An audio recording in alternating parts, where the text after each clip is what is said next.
Una familia, un legado, historias que marcaron la música mexicana, historias que cantan.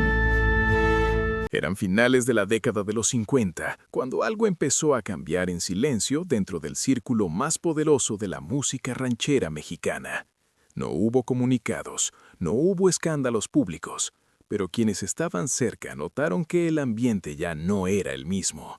Las miradas se volvieron más cuidadosas, las coincidencias menos frecuentes, y los nombres que antes se mencionaban con naturalidad comenzaron a evitarse. En esos años, México vivía una época dorada. El cine nacional estaba en su punto más alto, la música ranchera dominaba la radio, y tres figuras se encontraban en la cima absoluta del reconocimiento: Antonio Aguilar, Flor Silvestre y Lola Beltrán. Los tres compartían escenarios, foros de grabación, festivales y eventos oficiales. Hay registros de presentaciones coincidiendo con fechas clave, funciones especiales en la Ciudad de México, apariciones en recintos emblemáticos y giras donde los nombres se repetían una y otra vez en los carteles. Nada extraño en apariencia. Pero algunos testimonios posteriores, siempre dichos en voz baja, coinciden en algo inquietante. A partir de cierto momento, las dinámicas cambiaron.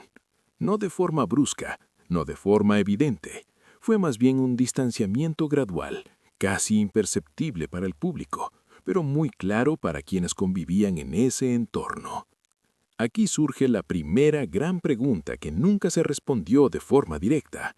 ¿Fue solo una coincidencia artística o hubo algo más que tensó esa relación?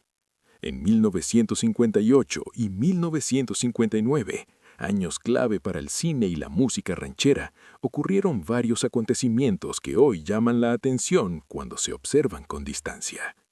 Cambios en repartos, ausencias inesperadas en ciertos proyectos, silencios prolongados en entrevistas donde antes había menciones constantes.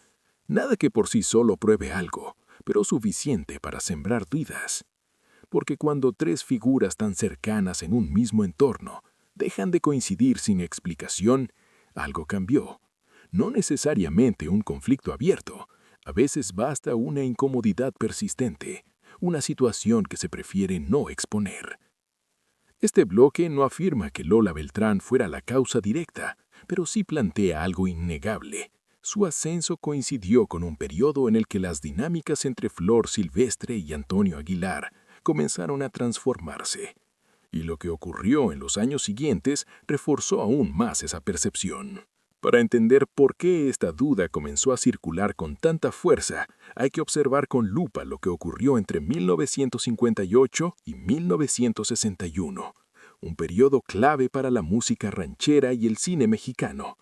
No es una especulación al aire, es una etapa perfectamente documentada en hemerotecas, carteleras y archivos de la época. En 1958, Lola Beltrán ya no era solo una cantante reconocida, era considerada una de las voces femeninas más representativas del país. Su presencia en eventos oficiales aumentó, sus presentaciones en recintos importantes se volvieron constantes, y su nombre comenzó a figurar con mayor fuerza en programas de radio y televisión de alcance nacional. Ese mismo año, Flor Silvestre estaba atravesando uno de los momentos más sólidos de su carrera artística. Películas, giras y grabaciones se acumulaban en su agenda, y Antonio Aguilar, por su parte, se encontraba consolidando una imagen que mezclaba cine, música y tradición, algo que muy pocos artistas lograban en ese momento. Hasta ahí todo parecía normal, pero al revisar los registros de funciones hay un detalle que llama la atención.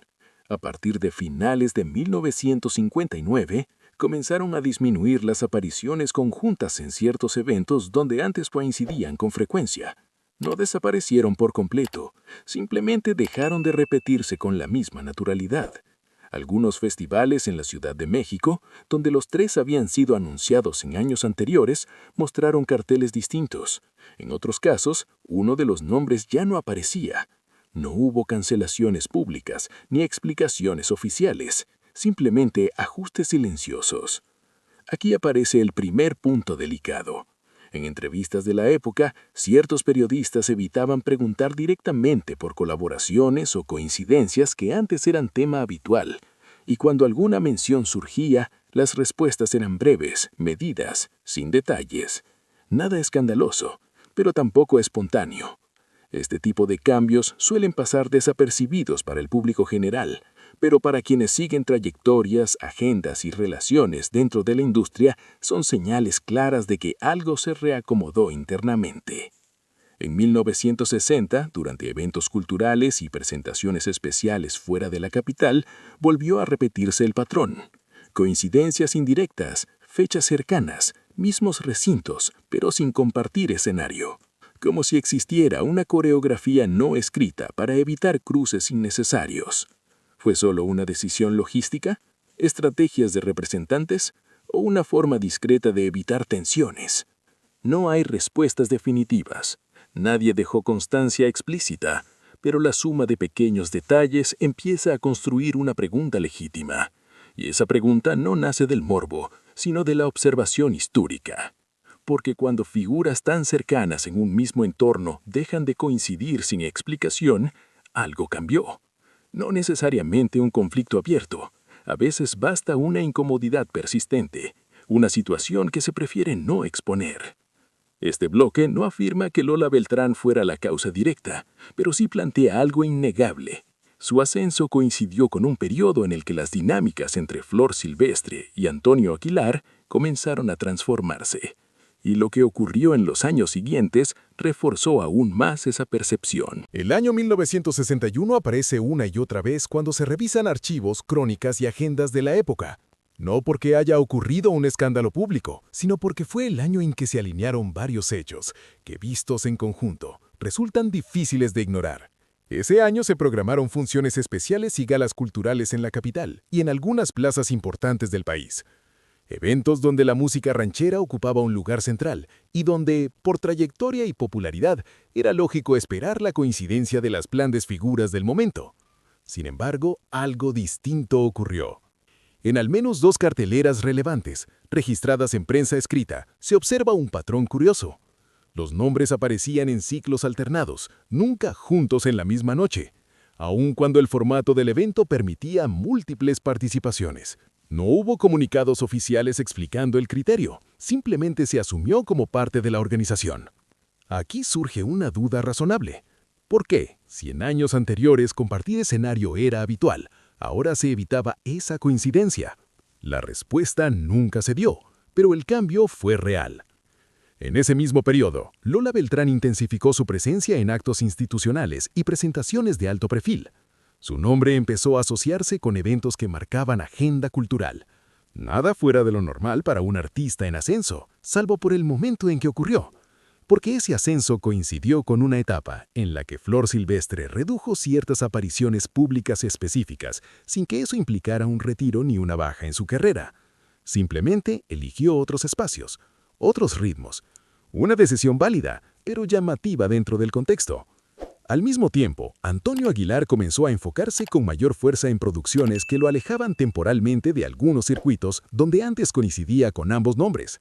Nuevamente, no hay declaración que confirme una causa, solo decisiones que, al juntarse, dibujan una línea distinta a la de años previos.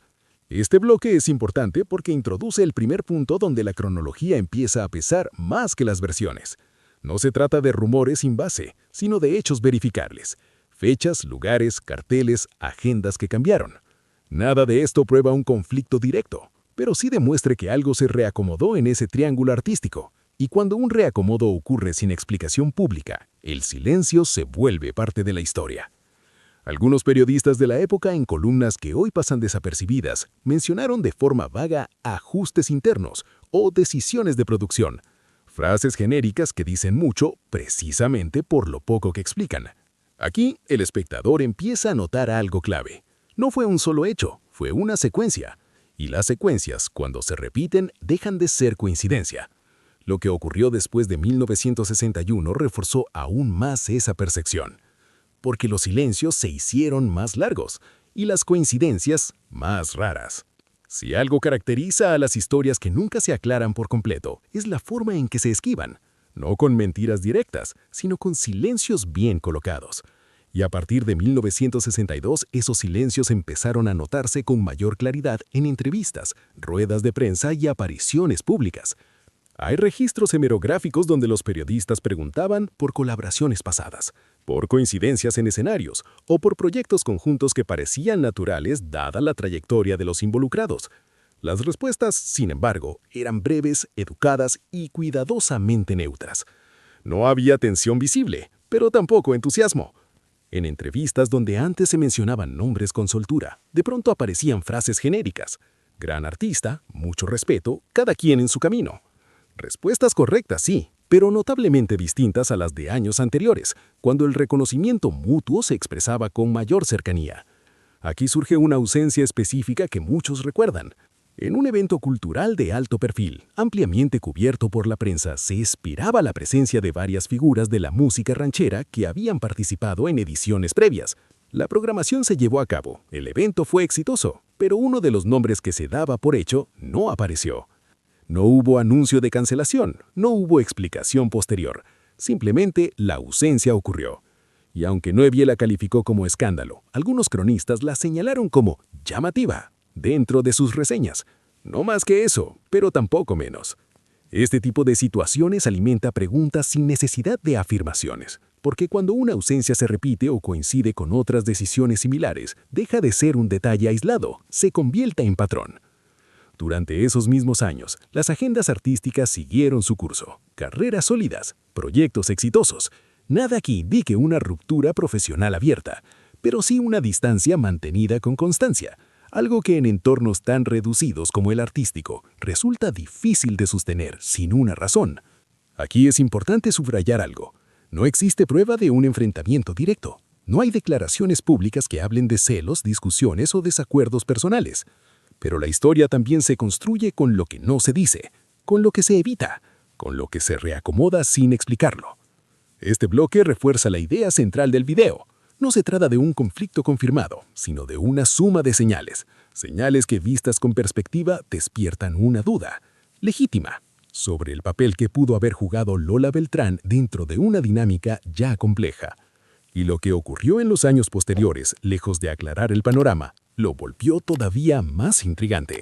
A mediados de los años 60, comenzaron a circular versiones que nunca llegaron a convertirse en declaraciones formales. No aparecieron en periódicos, no se dijeron frente a cámaras, se comentaban en pasillos, en camerinos, en reuniones privadas donde la discreción era regla no escrita. Estas versiones no hablaban de peleas abiertas ni de discusiones públicas. Hablaban de algo más difícil de señalar: incomodidades. De decisiones tomadas para evitar situaciones tensas, de cambios de planes hechos a última hora sin explicación oficial. Aquí es donde la historia se vuelve más delicada, porque no hay documentos que confirmen nada, pero sí hay coincidencias en relatos indirectos. Personas del medio que con los años mencionaron que algo se había enfriado. Frases vagas, siempre cuidadosas. Nunca acusatorias, nunca específicas. Algunas de estas versiones apuntaban a que el ambiente se volvió más reservado a partir de cierto momento, que ya no se compartían espacios con la misma naturalidad, que los encuentros eran breves, cordiales, pero sin la cercanía de antes. Nada que pudiera calificarse como conflicto abierto, pero sí como distancia sostenida. Es importante subrayar algo aquí. En ese contexto histórico, hablar abiertamente de tensiones personales no era común, especialmente entre figuras tan respetadas. La imagen pública se cuidaba al extremo. Reconocer un desacuerdo podía interpretarse como debilidad o falta de profesionalismo. Por eso, muchas cosas simplemente no se decían. Este bloque plantea una idea clave para entender la polémica sin caer en afirmaciones. A veces, los conflictos más duraderos no son los que estallan, sino los que se administran en silencio, los que se resuelven evitando, no confrontando, los que nunca dejan una frase contundente para la historia. Las versiones que circulaban tampoco señalaban culpables. No decían fue por esto o fue por aquello. Simplemente sugerían que la dinámica cambió cuando ciertas trayectorias comenzaron a cruzarse con más frecuencia en los mismos espacios de poder cultural. Aquí la duda se vuelve más fuerte, porque cuando distintas personas, en distintos momentos, coinciden en describir una misma sensación, distancia, cautela, reserva, la percepción empieza a adquirir peso histórico. Este bloque no afirma que Lola Beltrán provocara un conflicto directo, pero sí muestra que su presencia coincidió con una etapa donde la armonía previa dejó de ser evidente. Y eso para muchos fue suficiente para que la pregunta comenzara a circular, incluso décadas después. Lo más intrigante es que nadie se encargó de desmentir esas versiones, pero tampoco de confirmarlas. Y ese silencio, una vez más, se convirtió en parte de la historia. Lo curioso de esta historia es que con el paso de los años, la duda no se diluyó, al contrario, se volvió más sólida. No porque aparecieran nuevas pruebas, sino porque nunca hubo una versión oficial que cerrara el tema. Y cuando una historia queda abierta, el tiempo no la borra, la sedimenta. Durante las décadas siguientes, cada mención indirecta, cada entrevista retrospectiva, cada homenaje o documental sobre la época dorada del cine y la música ranchera, volvía a tocar el mismo punto, sin decirlo directamente. Se hablaba de grandeza, de respeto, de profesionalismo, pero ciertos cruces seguían ausentes. Aquí aparece un fenómeno muy común en la historia cultural mexicana, la memoria selectiva. Se recuerda lo que conviene recordar, se omite lo que incomoda, y con el paso del tiempo, esas omisiones se vuelven más visibles que las palabras dichas. A finales de los 70 y durante los 80, cuando se empezaron a producir programas especiales y retrospectivas sobre figuras emblemáticas de la música ranchera, muchos notaron algo. Las narrativas rara vez entrelazaban ciertos nombres de la forma que lo habían hecho en el pasado. No se negaba la importancia de nadie, simplemente se contaban historias paralelas. Este bloque es importante porque muestra que la duda no nace del chisme reciente, nace de la persistencia del silencio. Porque si realmente no hubiera existido ninguna incomodidad, el tiempo habría hecho su trabajo y la cercanía se habría normalizado en el relato histórico. Pero no ocurrió así. En homenajes donde se repasaban trayectorias completas, algunos episodios se mencionaban de manera general, sin profundizar. En entrevistas largas, los recuerdos se detenían justo antes de ciertos años clave, no por olvido, por elección narrativa. Este tipo de decisiones no son casuales. Quien ha vivido dentro de la industria sabe que lo que no se cuenta también comunica, y cuando una historia se evita durante décadas, la pregunta se vuelve legítima. Aquí el espectador empieza a entender por qué esta polémica sigue viva, no porque alguien la haya alimentado activamente, sino porque nadie la cerró. No hubo una frase final, no hubo un no pasó nada dicho con claridad, solo un respeto distante que nunca regresó a la cercanía anterior. Este bloque refuerza la tensión sin afirmar nada, porque la historia no se construye con acusaciones, sino con patrones, y el patrón aquí es claro. Antes hubo cercanía, después prudencia, y esa prudencia se mantuvo. Y cuando una distancia dura toda una vida, el tiempo deja de ser excusa. Si algo resulta incuestionable al revisar registros públicos, entrevistas y apariciones oficiales, es que el respeto entre las figuras involucradas nunca se rompió de manera visible. En escenarios, homenajes y declaraciones formales, las palabras siempre fueron correctas, cordiales, medidas, justo como se esperaba en una época donde la imagen lo era todo. Tanto Flor Silvestre como Antonio Aguilar hablaron siempre de Lola Beltrán con admiración profesional. Nunca hubo una frase que pudiera interpretarse como reproche, nunca una crítica directa, nunca una confrontación pública. Y sin embargo, el contraste es evidente. Porque mientras el respeto se mantenía intacto frente a cámaras y micrófonos, la cercanía privada no volvió a ser la misma. No hay fotografías posteriores que reflejen la complicidad de años anteriores. No hay anécdotas compartidas con la misma naturalidad.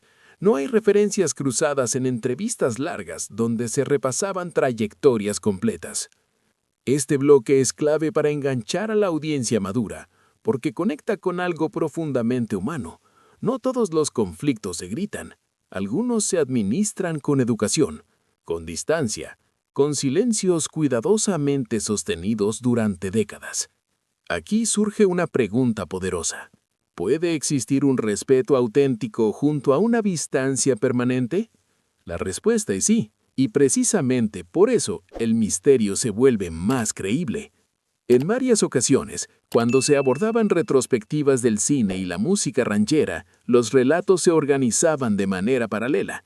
Cada figura ocupaba su espacio, su historia, su narrativa, sin cruzarse demasiado con las otras, aun cuando los años y los contextos compartidos hacían natural ese cruce. No es que se negara la relación, simplemente se evitaba profundizar. Este tipo de manejo no es improvisado. En la industria del entretenimiento, especialmente en generaciones anteriores, cuidar la imagen significaba también cuidar lo que no se decía, resolver tensiones sin convertirlas en espectáculo, mantener la dignidad pública aun cuando algo no encajaba del todo en lo privado. Este bloque no acusa, observa, y al observar, deja claro que el respeto público no siempre implica cercanía real. A veces es justamente lo contrario, una forma elegante de marcar límites que no se quieren explicar. La duda, entonces, no se alimenta del chisme, sino del contraste, de ver cómo dos cosas aparentemente opuestas conviven durante años sin romperse, admiración y distancia. Y cuando ese equilibrio se sostiene hasta el final de las trayectorias, la pregunta deja de ser caprichosa. Empieza a sentirse necesaria. Con el tiempo, muchas historias de la época dorada del cine y la música ranchera se aclararon. Rivalidades se desmintieron, malentendidos se explicaron y viejos rumores encontraron por fin una versión directa, pero esta no, y eso es lo que la vuelve tan persistente. A lo largo de los años hubo oportunidades claras para cerrar el tema, entrevistas largas, homenajes televisivos, documentales donde se repasaron décadas completas de trayectorias, momentos ideales para aclarar cualquier duda, y sin embargo, la explicación nunca llegó. Este bloque es crucial porque muestra que el silencio no fue producto del olvido, fue una elección sostenida. Aun cuando el contexto ya permitía hablar con mayor libertad, el tema simplemente no se abordó. No se negó, no se confirmó, se evitó. Aquí surge una hipótesis que muchos consideran razonable. En generaciones donde el prestigio y la imagen pública eran pilares fundamentales, hablar de tensiones personales no era una opción. No porque hubiera algo escandaloso, sino porque cualquier incomodidad podía crecer fuera de proporción si se hacía pública. Además, aclarar una historia como esta habría implicado nombrar emociones, percepciones y decisiones privadas, algo que para figuras acostumbradas a mantener la vida personal bajo control resultaba innecesario y potencialmente dañino. Este silencio prolongado tuvo un efecto inesperado. En lugar de cerrar la duda, la fortaleció, porque cuando una historia se esquiva durante décadas, el público empieza a preguntarse si la prudencia responde solo a discreción o a algo que nunca se quiso revivir. Aquí la narrativa se vuelve más profunda. No estamos ante un secreto escandaloso, sino ante una historia emocional no contada. Algo que no rompió carreras ni reputaciones, pero que tampoco permitió volver a la cercanía original. Y eso, para muchos, es más intrigante que cualquier pleito abierto. Este bloque deja claro que la ausencia de explicación no significa inexistencia de tensión. Significa que para quienes la vivieron no valía la pena exponerla, que preferían que el tiempo hiciera su trabajo, aun sabiendo que el silencio también construye relatos. Lo más llamativo es que incluso después de la muerte de algunos de los protagonistas, nadie se apresuró a aclarar nada, ni familiares cercanos, ni colegas de confianza, ni personas que ya no tenían nada que perder hablando. Ese respeto absoluto por el silencio dice mucho, porque cuando algo se protege incluso después del final, no es por miedo, es por decisión. Y esa decisión, una vez más, mantiene viva la pregunta. Hay historias que no necesitan pruebas para sobrevivir, no porque sean falsas, sino porque se sostienen en la memoria compartida, en recuerdos fragmentados, en percepciones repetidas, en silencios que se heredan de generación en generación. Esta es una de ellas. Con el paso del tiempo, la pregunta dejó de circular solo entre periodistas y personas del medio. Empezó a aparecer en conversaciones cotidianas, en foros, en comentarios sueltos que no afirmaban nada, pero lo insinuaban todo. ¿No te has fijado? Siempre me llamó la atención que dicen que nunca fue igual después de. Así se construye el imaginario colectivo, no con datos duros, sino con patrones reconocibles. Este bloque es clave porque muestra cómo una historia puede vivir sin ser confirmada ni desmentida, porque nadie la desarma por completo, nadie la arma todo. Se mantiene en un punto intermedio donde la duda resulta más poderosa que la certeza. En retrospectivas modernas, cuando se habla de la época dorada, el público nota lo mismo que notaron los cronistas de antaño. Ciertas relaciones se cuentan con detalle, otras se mencionan de paso, y algunas se rodean de una cautela que no pasa desapercibida. La duda ya no pertenece solo al pasado, pertenece a la audiencia, a quienes crecieron escuchando esas voces, a quienes vieron esas películas, a quienes sienten que algo no encaja del todo cuando revisan la historia completa. Aquí ocurre algo interesante desde el punto de vista narrativo. La falta de respuesta se vuelve parte del atractivo, porque no obliga a tomar partido, no exige creer ni negar, solo invita a observar. Este bloque refuerza el gancho emocional del video, porque la audiencia madura entiende algo muy bien. En la vida real, no todas las historias tienen cierre. Algunas simplemente se aceptan como zonas grises, y esas zonas grises son las que más perduran.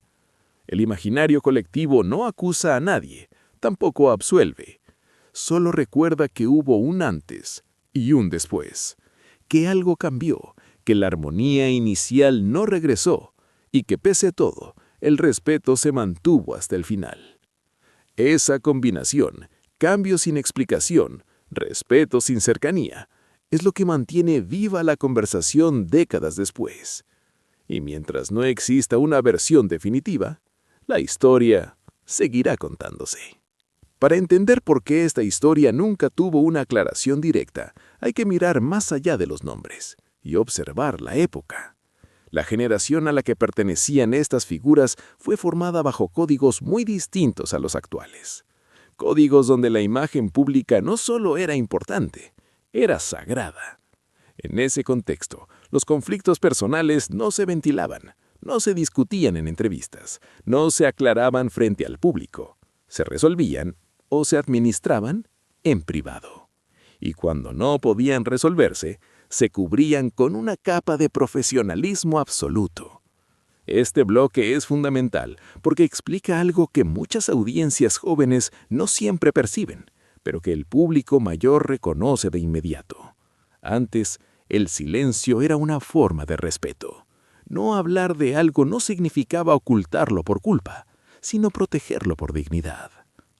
En la industria del entretenimiento de aquellos años, una palabra fuera de lugar podía destruir reputaciones, no solo propias, sino ajenas. Por eso, cuando algo se volvía incómodo, la solución no era confrontar, sino marcar distancias sin escándalo. Y eso es exactamente lo que vemos reflejado en esta historia. No hay pleitos documentados porque no era así como se manejaban las diferencias.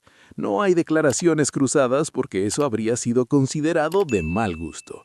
La prioridad no era tener la razón, sino mantener la armonía externa, aunque por dentro las cosas ya no fueran iguales. Este enfoque explica por qué el respeto público nunca se rompió, porque romperlo habría sido visto como una falta grave.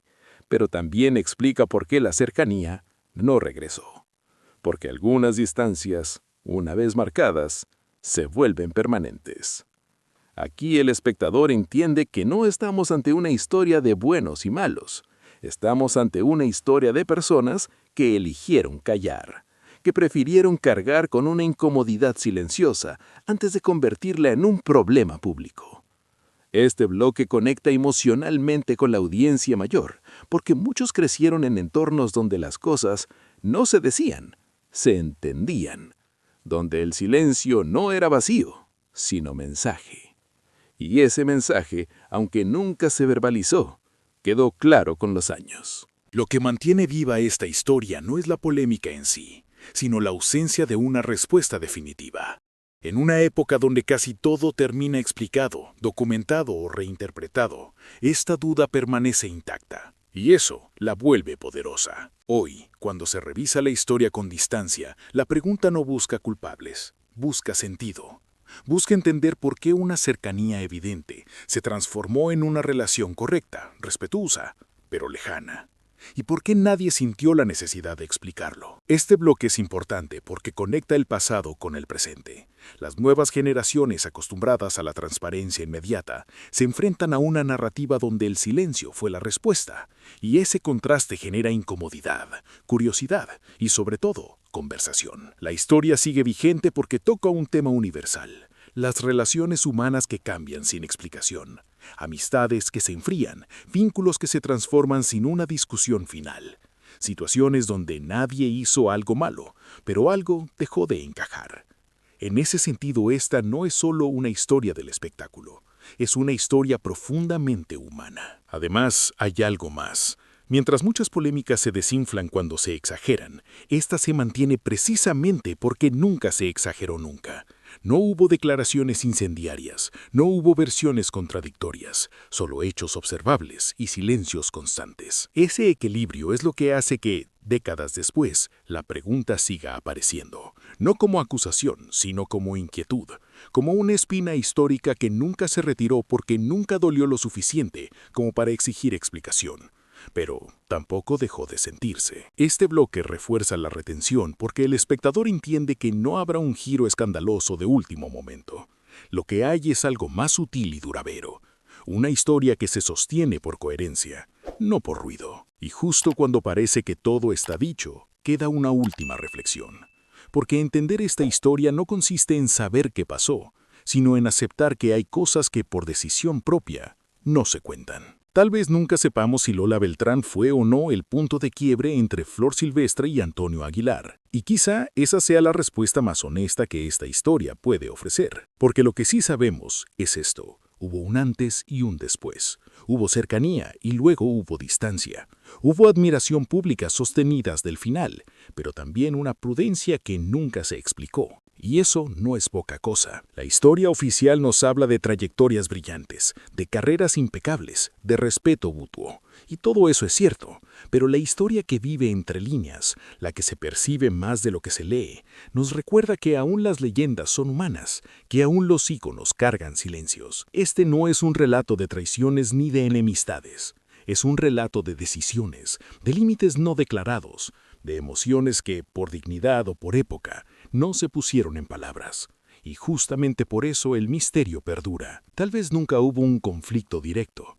Tal vez solo hubo una suma de circunstancias, de tiempos, de presencias que cambiaron dinámicas que antes fluían con naturalidad. Tal vez nadie hizo nada malo, pero algo cambió, y todos lo supieron. Hoy, esta historia sigue viva no porque alguien la alimente, sino porque nunca se cerró, porque quedó suspendida en el aire, como tantas otras historias reales que no tienen un final claro, pero que tampoco se olvidan. Y ahí radica su fuerza, porque mientras no exista una respuesta definitiva, la pregunta seguirá acompañando a la memoria colectiva, no como acusación, sino como reflexión.